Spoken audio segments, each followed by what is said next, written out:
Welcome to maryisanewevangelization.com, and we are here on the streets of West Virginia at the Rumors Show Bar, and the students here from Franciscan are out praying, and Becky, who works here, has agreed to talk with us. So thanks, Becky, for talking with us. No problem. Okay, so how long have you been working here? 7 months now. 7 months. Okay, and why do you work here? What's the reason? Because I have too many tattoos and too many piercings to get a normal 9 to 5 job. Okay. A lot of places will not hire me because I have too many physical tattoos. Okay. So you could take the piercings out, right? I could, but that's like $2,000 worth of piercings I have invested. Yeah. And I'm not willing to do that. So this is the only place you can get a job? No, it's not the only place, but I don't have a car. I'm within walking distance here. I live a couple blocks down the road. Okay. I'm within walking distance. I gotta stick with where I'm within walking distance so I can go to work. Right. Now, do you find this, when you are done working, do you feel good about what you've done or not so good? Oh no, I feel horrible. I hate it. I honestly hate the job. Okay. I don't like the men groping on me and all that shit. I don't like that. But I gotta swallow my pride so I can make money for my kids. Okay. So if there's any men watching this who go to strip bars and grope, what would you say to them? Like, treat us with respect. okay. We are more than just women who take our clothes off. Okay. We really are. We're not all drug addicts. We're not all whores. We're not all prostitutes.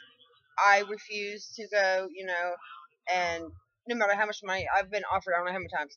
Oh, baby, come home with me for $200. Fuck me. Okay. Sorry about the language. I refuse to do that. I won't lower myself to that. I do dance. That's all I do is dance. Right. Yeah. So, have you ever tried dancing with your clothes on? I usually dance with my clothes on. Okay. Anytime I actually ever take my clothes off is when I'm getting tipped. Because, the more they tip, the more naked I obviously have to get. I see. So, and this is also one of them jobs I can't do sober. You're right. I can't do it sober. I can't do it sober. I gotta have some kind of alcohol in me. Yeah. Just so I can get up on stage. Right. So, honestly, do you think that Jesus, the Blessed Mother, do you think that they want you to do this? Well, if I believed in all that, yeah. No, they wouldn't. Okay. I said, I'm not your typical atheist. I am atheist, but I'm not your typical atheist. I don't sit there and downgrade people's religion or their choices, just like I wish others didn't downgrade me for my choices. Unfortunately, at this moment in my life, this is what I have to do to provide for my family. This is what I have to do to survive and keep my head above water. Yeah. Okay. So,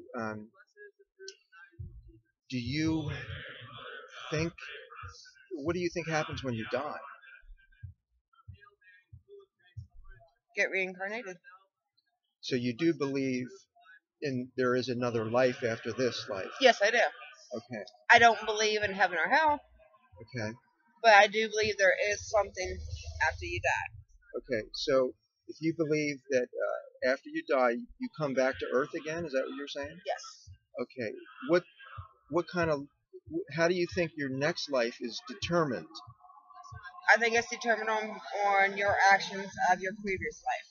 Okay, so this life right now, the way you're living your life right now, okay? Do you think you'll be rewarded in your next life, or do you think you'll be punished? Rewarded. Rewarded? Yeah. Okay, why? Because I'm not out there doing, the prostitution. I don't do the prostitution. I don't go out there and I don't do drugs. I drink, but I don't do drugs.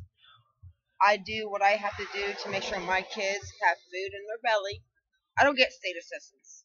So, I gotta do what I have to do to make sure my kids have food in their belly. I have a 5-year-old who's autistic.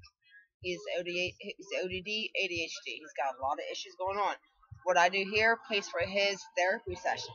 It pays for his medications that he needs. It's what I'm doing right now, even regardless, no matter what anyone else says. In the end, it's for my family. Okay. How many children do you have? I have 4. And do they all live with you? I got 3 that go back and forth between me and my ex-husband. Uh-huh. And then my youngest, who's my the autistic one, he stays with me all the time. Okay. So if you had the finances to take care of your family, would you leave this job behind? Yes, I would in a heartbeat. In a heartbeat, really? I would in a heartbeat, because this is one of them jobs I have honestly said I would never do. Uh-huh. I got talked into it from an ex-fiance. He was like, oh, because he didn't want to get a job. He didn't want to make money. Someone had to make some money, Yeah. So he kind of convinced me to do it, and I just kept doing it. Okay. Well, I appreciate you talking with us, and definitely understand completely. You want to provide for your kids, and that's completely understandable. And my only suggestion is that you don't give up on God, okay? Because But if God gives up on you, then why not give up on Him? Well, as long as you're breathing and living, He has not given up on you. That's a matter of bodies. Do you have a free will? Yeah. Okay. He has not given up on you. As long as you still have a free will, that means you can choose Him. He hasn't left you. Right. Yeah. So you still have a free will. You can make that choice anytime. Right. Well, listen, whatever you guys say to me, my 11-year-old son tells me the same thing every day. Mommy, why don't you believe in God? And he'll sit there and, counteract. He's like, you need to believe in God so you don't go to hell. Okay, baby. I understand that. But if I don't believe in heaven, obviously I don't believe in hell. And I try to explain to my kids, you can believe whatever you want to believe in. I will never, ever downgrade what they want to believe in. If they want to be atheists, okay, then whatever. I'm not going to push my atheism down their throats. No, I mean, the bottom line is faith is a gift. Okay. And it comes from God. Yeah. Now, women, like here I showed you earlier, this is Jesus' mother, Mary. Okay. And she is the holiest woman that's ever walked on this earth. She is the role model for women. Right. I mean, she was in a crisis pregnancy. You know what I mean? She was not married. She could have been stoned to death. Right. I mean, this woman ended up giving birth outside in a stable. Okay. Mm-hmm. You're talking about a heroic woman. Okay. Right. So God has given her to all women to look to for courage, to get through whatever you're going through. The Blessed Mother. Now, a lot of people don't know about her. They only talk about Jesus, right? But for a woman, I mean, Jesus is a man, and you can love Jesus, of course, but you need a woman to be someone you can look to. How can I be a better mother? How can I be a better... But at the same time, that same argument can be is, I don't need, in the way I put it is, I don't need an imaginary figure to tell me to be a better woman or be a better mother. Yeah, well, that's where, if you research, Mary has appeared to people literally on this earth, like that makes them look crazy when they say that. Well, everybody's crazy about something. You're crazy about tattoos and piercings, you know what I mean? Other people are crazy about the Blessed Mother, like me. I am crazy about the Blessed Mother. I mean, she absolutely just, oh my gosh, moves me like no other woman. Okay? And it's not because she's a figment of my imagination, but she is our spiritual mother. You heard of Adam and Eve, right? Yeah. Okay. We all come from Adam and Eve. Well, Jesus and Mary are the new Adam and Eve. So we can relate to them on a spiritual level. But anyway, God bless you, and we will pray for you. Thank you for talking to us, and we'll pray for your children as well. All right, thank you. All right, God bless.